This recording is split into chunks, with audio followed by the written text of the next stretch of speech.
Welcome to USA Biz Party. I'm Anna Scheller. Oh, am I supposed to talk? You can talk. Sure. She's my guest co-host. See, I got a guest co-host And today. I am Catherine Lang. Yes. And we are here today. We do not have our normal co-host. Esther has become super important, and I believe she's at Social Media Marketing World this week. So she is actually in the United States, normally not quite there with us yet, but she is there this week. And I know she won't be able to join us next week. So we're so glad that you chose to join us today. I love the topic for today, Catherine, because I think it's a really important one. But before we get into that, I want to just mention that if you haven't subscribed to our YouTube channel, please click the button, subscribe to us. Also click the little bell so that when we create more content, you get notified and you can join us. So we would love to have you join us. USA Biz Party is about all things business when it comes to doing business in the United States. We'll tell you we do veer away from things like politics, tariffs, blah, blah, blah, because ultimately, in the end, we're still going to do business. I recently heard somebody say, regardless of who's in the White House, business will continue. And I really do believe that.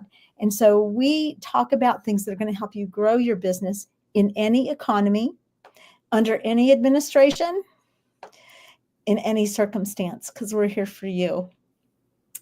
Now, today's topic is about creating a Sunday reset routine. And we could go on about this, but it's so really important that people recognize the value of protecting rest in your weekend in order to make the money you need to make for your company.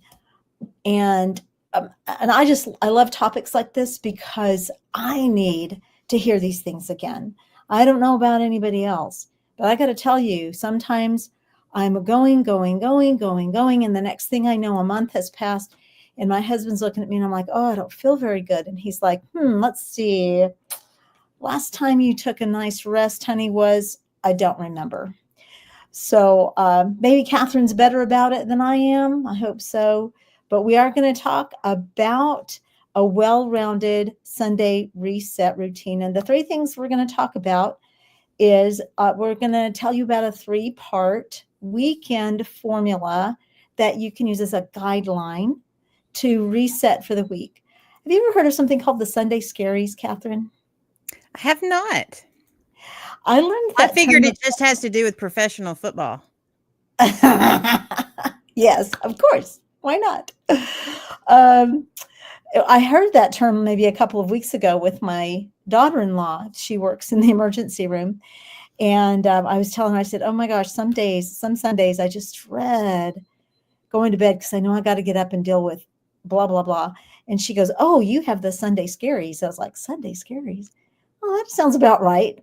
And then as I was preparing for this particular episode of USA Biz Party, Sunday Scaries came up. I was like, wow, how interesting. But we're going to talk about a 3-part weekend formula. We're going to talk about allocating restoration time, which may be hard for some people. Start small, get busy at it. Oh, don't get busy, just do it. And then preparation versus relaxation balance, because one of the things I think that contributes to the Sunday Scaries, oh my gosh, I'm just dreading Sunday. Maybe we put off preparing for Monday morning. If we spend even just a little bit of time, maybe 45 minutes, an hour, preparing the day before for the week, well, you'll be surprised how much more relaxed, how much more your shoulders drop when you are moving in that direction. So any comments before we dive into our topics, Catherine? Just that this is extremely important, and there's so many ways to do it. So take what you're getting today and then make it work for you. Yes. So these are what we're going to be sharing with you are really just guidelines. It's not something like if you don't do these steps or whatever. Actually, to be honest, that just creates more stress. what we what we're looking to do is to help you start working on a routine, especially if you don't have one, or you find yourself like me 2, 3 weeks at a pop, and all of a sudden you realize you haven't made time for yourself. I mean, it's not just about time for yourself, it's about time for your family, it's about time for hobbies, as well as getting ready for your week. Because as business owners in the United States, we are, such a big and diverse group. Um, I just got back from the Enterprising Women of 2025, which I won an award. So I'm really thankful. And one of the very first topic they talked about, Catherine, was mental health. They talked about the importance of protecting and taking care of your mental health. And really what they did is they had 4 or 5 high-powered women who got up and shared their stories of how they came close to breakdown. One woman had just sold her business, woke up at 4 o'clock every morning for months, panicked.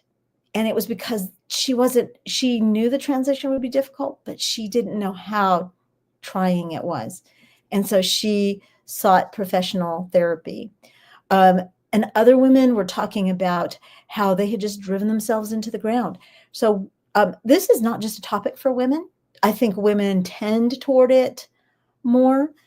But on the other hand, I think it's an extremely important topic because they say that on Mondays, if you're going to have a heart attack, you're most likely to have it on a Monday by getting back into work.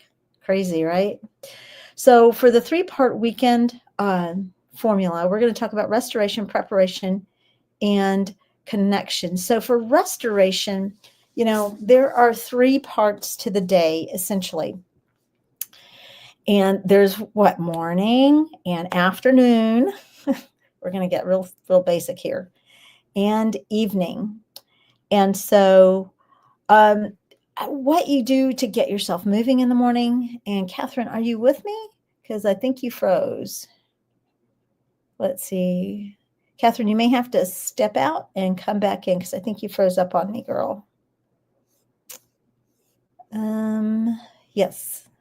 So, but I'll let Catherine do what she needs to do. I don't know if she can even hear me at this point. I know we're rolling though. Okay. So for restoration, there's morning, afternoon, and evening. So let's start with the mornings. How do you start your mornings? What do you do to get ready for your day? Now we're looking at a weekend routine. So we want to think about maybe going for a walk, or if you're into meditation, doing meditation. And let's see, do I have her back? Just a minute. There she is. She's moving. There we are. Yeah, you'd stopped moving. So I thought, no, she didn't die. So, and what was funny is on my end, you were gone. oh, seriously? Yeah. I've So I had just sent you a message to see if it was me. See, this is why we need to relax before we head into the week, because things are going to happen in the week that if we're not relaxed when we get into the week, that it'll just push us off the deep end. Yeah, actually, it really tends to snowball. It really, really does. So I started talking about the morning. So you want to wake yourself up. I mean, one of the things I've seen a lot is a gratitude practice. So if I wake up tense in the morning, I just think about the things that I'm grateful for. And so when I make a prayer of it, I thank God for giving me a brand new day. I thank him for giving me breath in my lungs. I thank him that my son and my daughter-in-law and my granddaughter live only 1.5 miles away, and I can walk to their house. I thank him for all the blessings that I enjoy in my life. And honestly, if you're tense and worried, gratitude and worry just can't exist in the same space. So that's one thing. Now, on a Sunday, if you are a church-going person, highly recommend, of course, that you get to church. listen to a message that's going to inspire you, ground you spiritually, so that, because we need that spiritual nourishment. We absolutely need that spiritual nourishment. Now, I go to a Southern Baptist church, so that's where I get my spiritual nourishment. Although every single day I make sure that I'm reading the Bible and just spending time in quiet prayer. Um, if that's not your thing, then you need to find some kind of way of creating a spiritual connection daily, but especially on a Saturday and a Sunday. Anything you'd like to say to that, Catherine? Uh, just you hit the nail on the head when you said that start the day with gratitude, because that is essential. If you how you start your day, that's what they mean by the wrong side of the bed. They don't mean that you got up on the literal wrong side of the bed. They mean that you woke up in a negative attitude, because that directs your day the rest of the day. And if I ever wake up late, or I have that immediate, oh, I'm running behind, that kind of feeling, I make myself lay in bed for another, a minute. I close my eyes, I take some deep breaths, I make myself stay in bed, and then I start my day.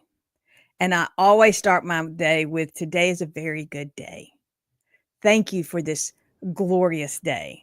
Thank you for, and because I make the choice that today is a very good day, today is a very good day.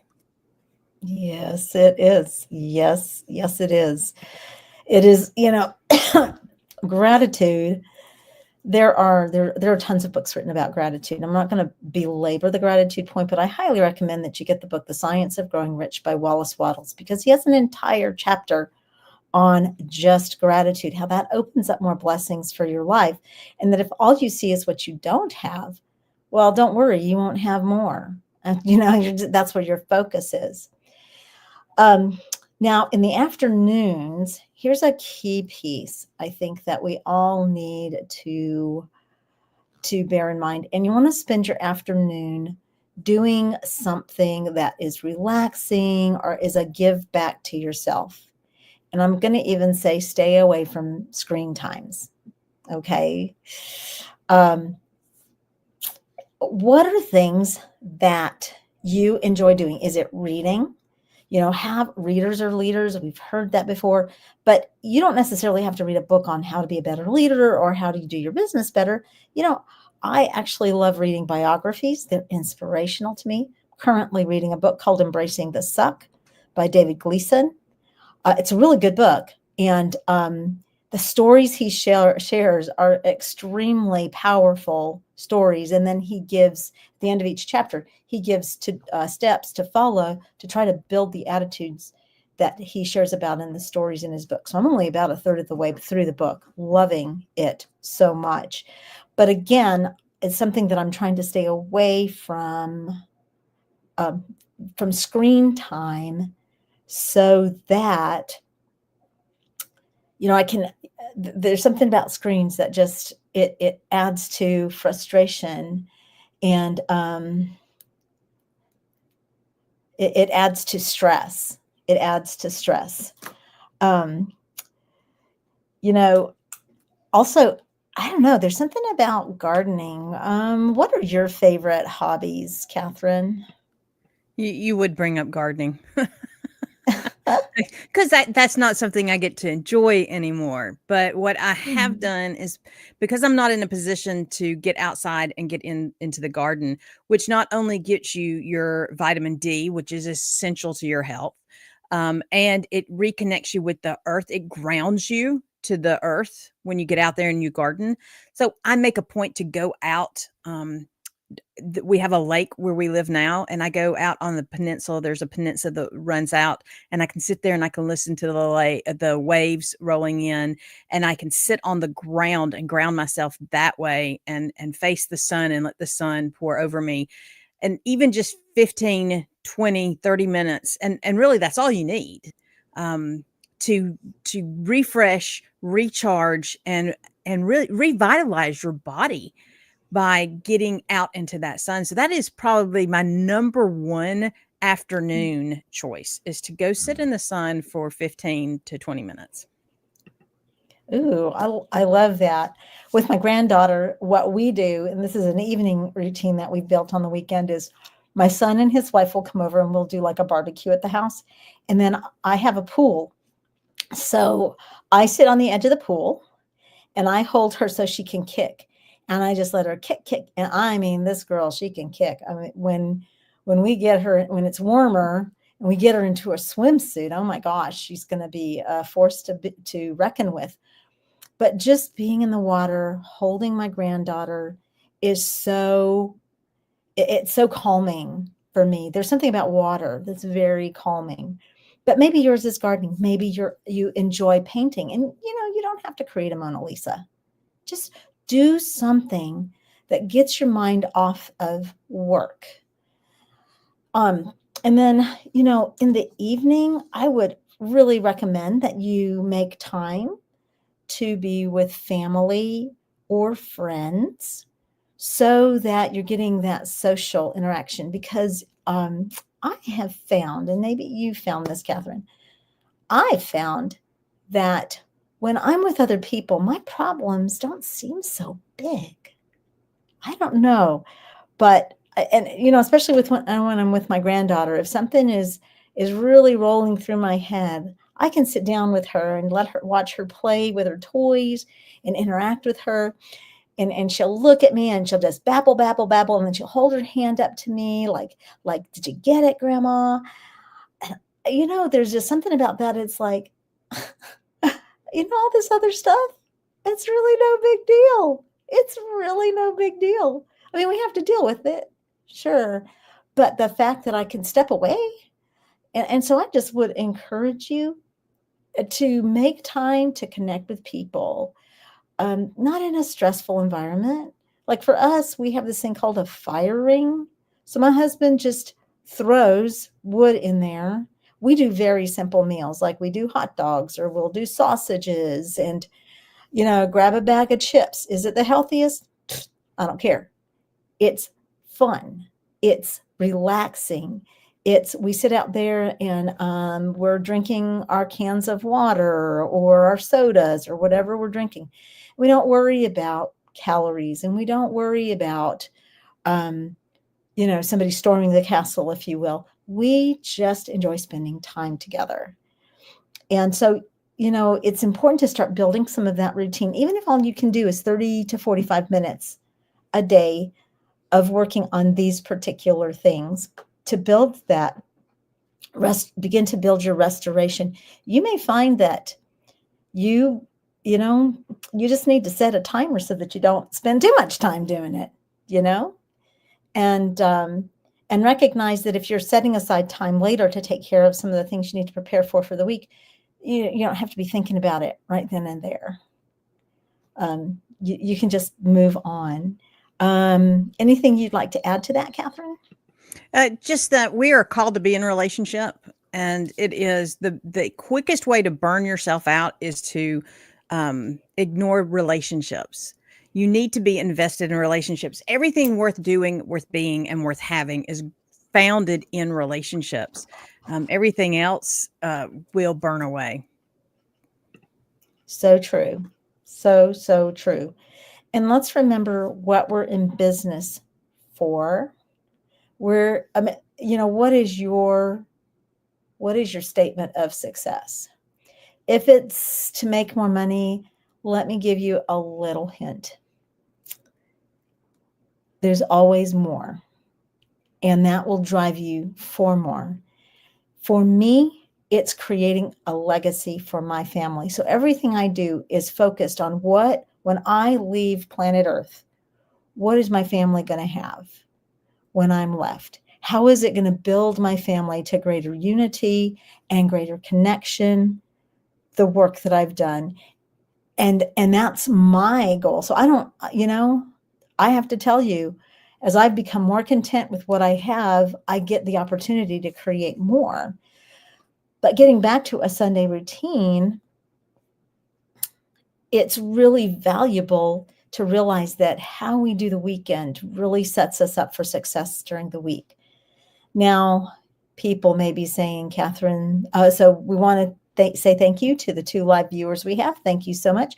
We can't read any of your comments, but I'll go back into X, and I'll go back into YouTube, and I'll be happy to respond when we're done here.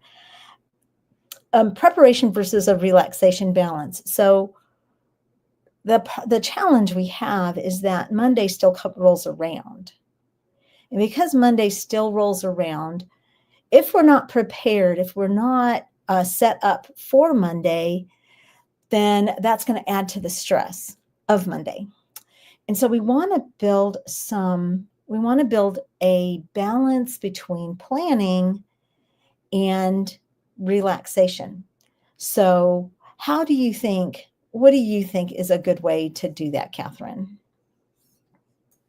Well, for me, before I go to sleep on Sunday night, I go through the house and I do what I like to call my brain dump.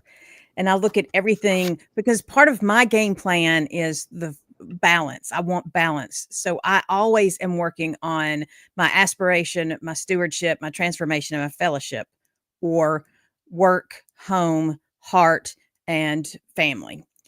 And because I'm always doing that, I'll go through the house and I'll look for everything that needs to be done. And I'll look at my work schedule and everything that I need to accomplish. And I'm not just talking about the actual things that need to be done. I'm talking about, look at your big dream goals and and plan it and dump it all on a page. And then begin to plan out your week. What's your week going to look like? I even go through my refrigerator and my freezer and my pantry. What's in there, so I know what meals I can I can create next week. And that will take one more thing off the list, or it will create my grocery list so I can get in and get out really fast. The key is to just prep, to know what you need to do, and then you can make a plan to do it.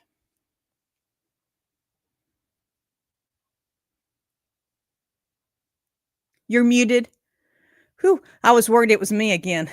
No, it's me. It's me. It's me. So I would, you need to designate that time though. So, because you can get started and then you find more and more and more, just say, for an hour, you're going to do this. If you need a little bit more time, set a timer. Here's what's going to happen. You might get to the end of it and say, oh, there's still more to do. That could very well be. However, pat yourself on the back, take the victory that you have, that you got started. You got some things started. Then today I had something come up where there was something I thought I was prepared for. Turned out I didn't have all the information I needed to prepare properly. And I looked at the situation and I thought, well, I could stop everything I'm doing right now, take care of it. Or I can say, you know what, I can get to that by tomorrow morning and take care of it tomorrow morning. And what that does for me is that takes the urgency out of it, because I didn't have that information, because somebody wasn't able to give me that information. I'm still ahead of the game, because at least I was planning and preparing for what I knew. So take the little wins, but be sure that when you're in this planning mode, that you're also prioritizing relaxation. So is it a warm bath? Is it going out in your backyard, standing with your feet in the grass and just getting grounded? I mean, there's actually science behind that our connection to the ground releases a lot of charges that build up in our body during the day, being in a house, driving in a car, walking on concrete or whatever. Our bodies build up charge, and that tends to, if you feel tense at night, that could very well be part of it. So just make sure, I'm talking about throughout the week as well, but make sure that you are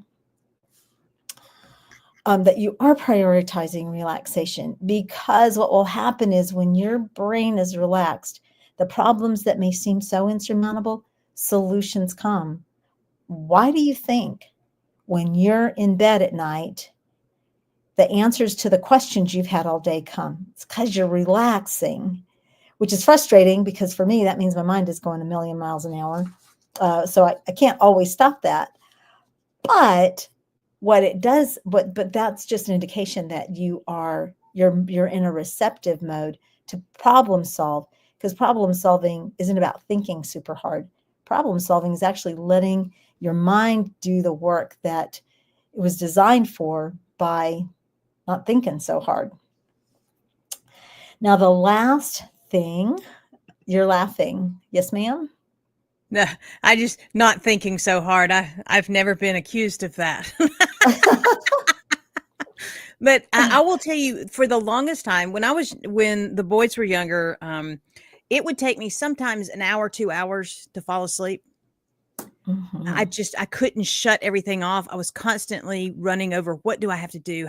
How am I going to get it all done? What do we have? You just this whole litany of things. And in the last 4 years, through this transformation process that we've been in, I have learned to just let go. And when I hit a certain time of the night, I'm done. I'm not discussing. So when I say I do a brain dump on Sunday nights, I do a brain dump before 8 o'clock. I know that I have all this list, and I'm not even going to tackle that list. I just know what's needed to be done. And when I get up on Monday, I'm going to pick one thing from my list for each of my areas, just one. And that's what I'm going to do on Monday. And if I can move on from there, that's great. But I don't have to. I just have to do one, just one thing. And because of that, when I lay down at night, I go to sleep. Nice. I can, Very nice. if the light's on, I can go to sleep. If the TV's on, I can go to sleep because I'm done and I don't have to worry about anything else. This is my time to rest and recharge, and I go to sleep. Well, and that leads us to the final 3 points of our discussion, and that is to create non-negotiable rest periods. And sleep, of course, is very critical. Very, very critical. We want to have a consistent bedtime. But again, Catherine's laughing. Care to I share? Well, I mean, consistent works for some people. Some Okay. people can do consistent, so that's why it's so important. Consistent is for you what consistent is for you. Consistent is not for you what consistent is for Anna. And my husband is working double shifts sometimes, so sometimes he doesn't get home till 2:30 in the morning, and I do not like him to come home and not have anybody to greet him. So I'll push my bedtime back, which means usually my wake up time is going to be a little later, but not always, and Mhm. my husband's bedtime is different from mine. So I have to adjust my schedule. My wake up time is always earlier than my husband's, period. Always has been, probably always will be. I'm a short sleeper. What is Yeah, that? and not just because I'm short. I'm a short sleeper because I only need about 4 to 6 hours. Oh, When okay. when I go to sleep, I don't use an alarm clock. I go to sleep, I wake up when I wake up, and I usually wake up within 4 to 6 hours of when I go to sleep. But that's why I was laughing about the consistent.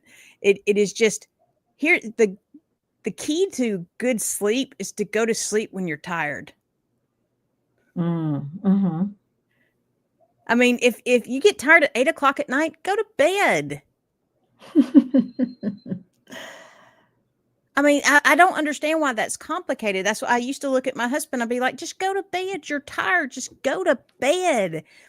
Quit fighting what your body's telling you. If you want to be healthy in what you're doing and you want to build a successful business, you're going to have to become alert and aware to what your body's telling you. And if your body's telling you to go to sleep and go consistently to sleep when your body tells you to.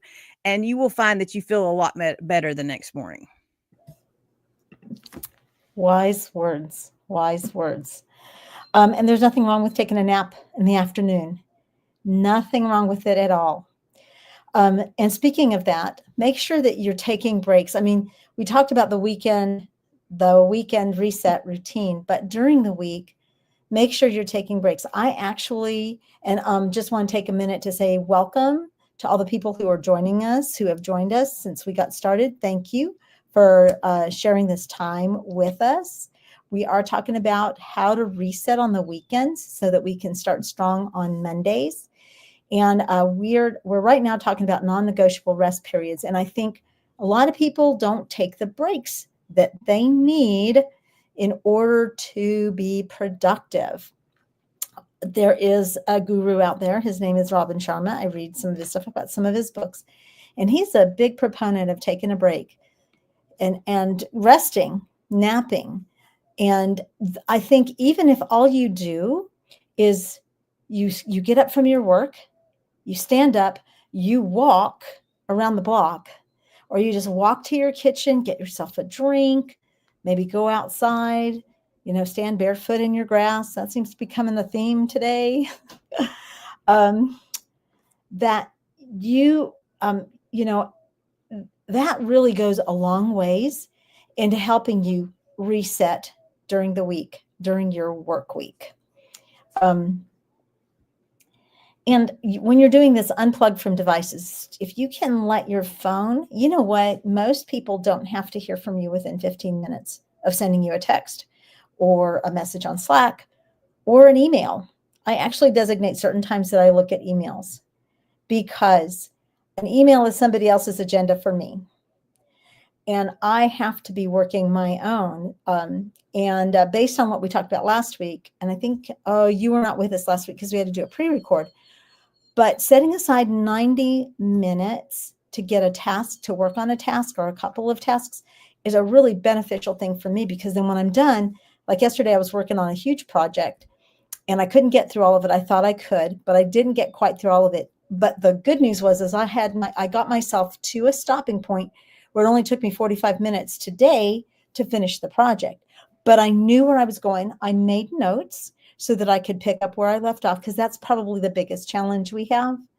But I allowed myself that break time. I actually got in my car, went to the store. I had to buy some things, and it was just refreshing.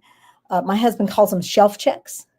If he gets frustrated, he gets in his car, he leaves his office, and he goes to the local department store, and he says, I don't buy anything. I just walk around and decompress. And these breaks are really important. And you may say, I don't have time for a break. Well, I'm going to tell you, you don't have time not to take a break. Because if you are working so hard that you can't take a break, my friend, you're not serving your clients, you're not serving your team, you're definitely not serving your family, and you're not serving yourself. And those are all important pieces that you have to be thinking about when you are working, because you're not working just to make money, unless you are working just to make money. And then, I don't know if I can help you there. But if you're working to make a difference, which I hope you are, then that means that you have to start by making a difference for yourself, which means taking those non-negotiable breaks. Like when we're done here, I'll go in, I'll comment, I'll reach out to people who have been with us live, and then I'm going to go and start dinner. I'm going to start our dinner. So we have dinner ready for tonight, and I don't have to think about it like 5 minutes before I have to dash out the door again. So I'll let you comment on that, Miss Catherine. Well, I just remember that your break doesn't have to be a long break. A 5-minute break, a 1-minute break. How about you just turn on one song and you get up and dance? How about during the commercial break? Because, sometimes people have that TV on during their work time because they just have to have that noise in the background. How about during that commercial break, you just get up and do some high knee lifts? How about when you walk to the bathroom, instead of just walking to the bathroom, you take a lunge walk? Be creative in how you take your breaks. And what you end up doing is doubling down. There we go. I'll get there eventually. Because you're not just taking a break, you're infusing energy in your body.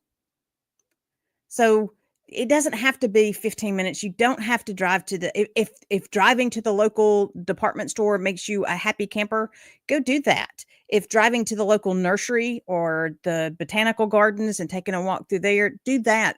But find some way to just infuse that energy back into your system. Yes. And the energy, I should make both of us show up, huh? It is. It's really about energy management. One of the things, my husband was a pilot for the Air Force, and one of the big critical things they always had in trip planning was fuel management. Did they have enough fuel to get out and come back? And so just super quick, everybody's familiar with the Doolittle raid. If you're not, the Doolittle raid was it was an Air Force maneuver at that time. They were Army Air Corps. It was to go and attack Tokyo because Tokyo felt that they were insulated. And the big thing about the Doolittle raid was to let the Japanese know that they were reachable by American forces. And this is in World War II. Now, when they ran into some problems, so when they got to their destination, they realized they didn't have enough fuel to get back. And that resulted in another set of events that they ended up crashing in near or in China, which led to a number of things. But the idea, so you can crash and burn by not managing your energy, or you can manage your energy. And you can, I mean, even if it means stopping and taking a little break to get a snack, anything like that, you got to manage your energy in order to get to where you need to go and then safely back to home base. The last thing I want to talk about is doing digital detox. And I have to confess, it's only recently that I've decided to turn off notifications on a number of my social media sites. So if I'm not responding to you, please don't take it personally. It is because I am too easily led by curiosity to go and check out why there's so many notifications on X, or what people are talking about on Facebook, or et cetera, et cetera. I've actually just turned off those notifications. But you go a step further, leave your phone somewhere and turn it off. If you have family that needs to know where you are, just let them know, hey, I'm home. If you need anything, come knock on the door, because I'm turning off my phone for the next hour. And they know a lot of times what they think is an emergency isn't an emergency. You know what I mean? But do a digital detox. Even if all you think you can do is think I can do 20 minutes. Do 20 minutes. And use that time to really get grounded in the present moment. There's a favorite song I have called Keep Me in the Moment. And when I find myself worrying and thinking too far ahead, I stop and think, what is in this moment here right now? Right now. And what can I enjoy right now? And I'll confess, those moments tend to come to me when I'm with my granddaughter most often. She and I actually have a 40-minute walk we do every morning. Every morning we go for a walk. And I can't do anything. I can't call people. I mean, I could. I try not to. I can text people. I really try hard not to, because that's mine and her time. And I'll miss her talking to the birds. I'll miss her looking at me. She has this thing that she does where she throws herself back in the stroller and she stretches out her neck and looks at me. And we've discovered that is her wanting me to tickle her neck. She loves to do that. And so I'll miss those moments if I'm not grounded in the present moment. And being grounded in the present moment, it releases a lot of the tension, a lot of the stress that I was inviting into my life by thinking about too much. You're up. That's why I went to one. Actually, I can credit a friend of mine, Laura Morlando.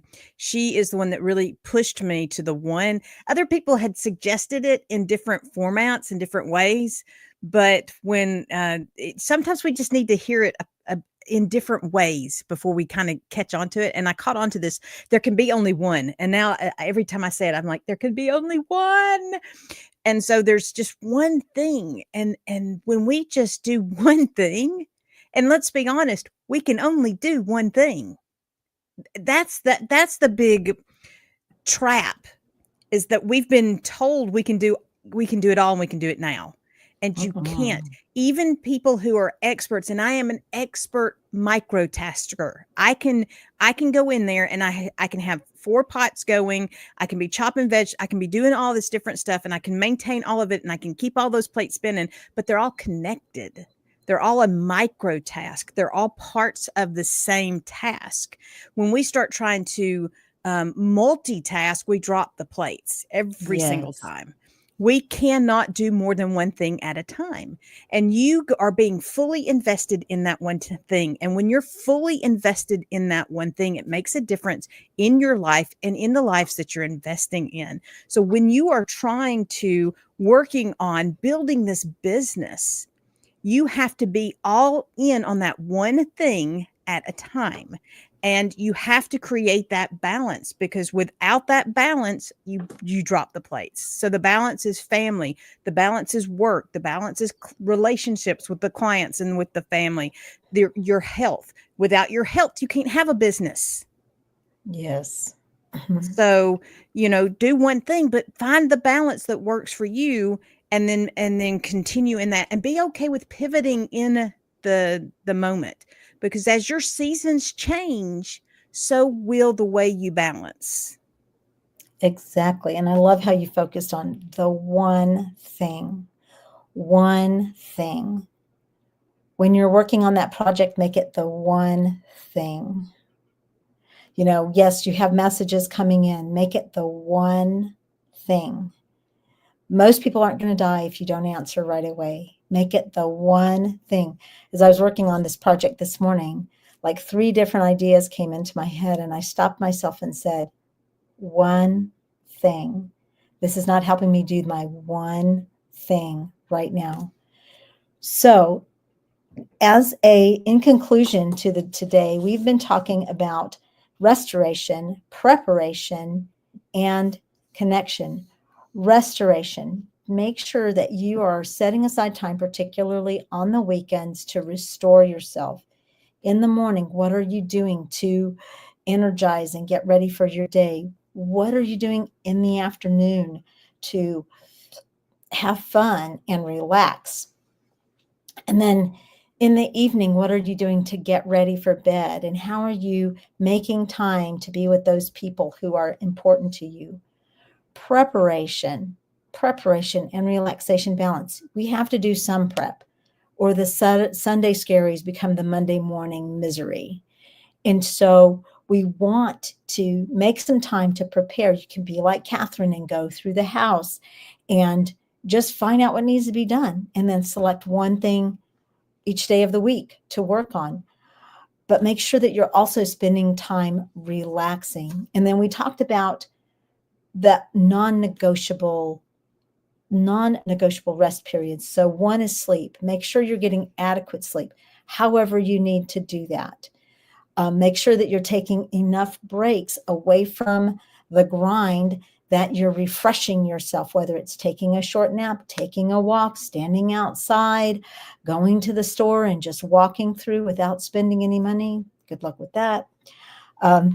And then finally, last but not least, make sure you're taking time away from the digital world.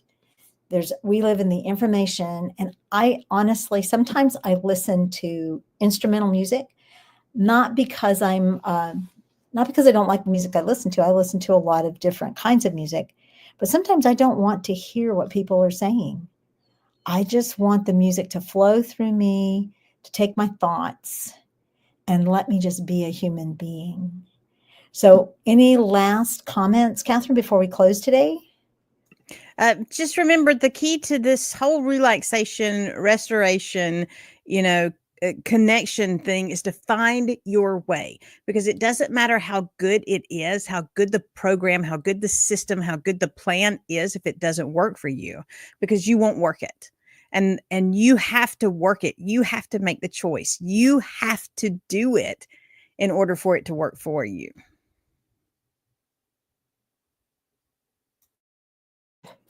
Absolutely. Absolutely.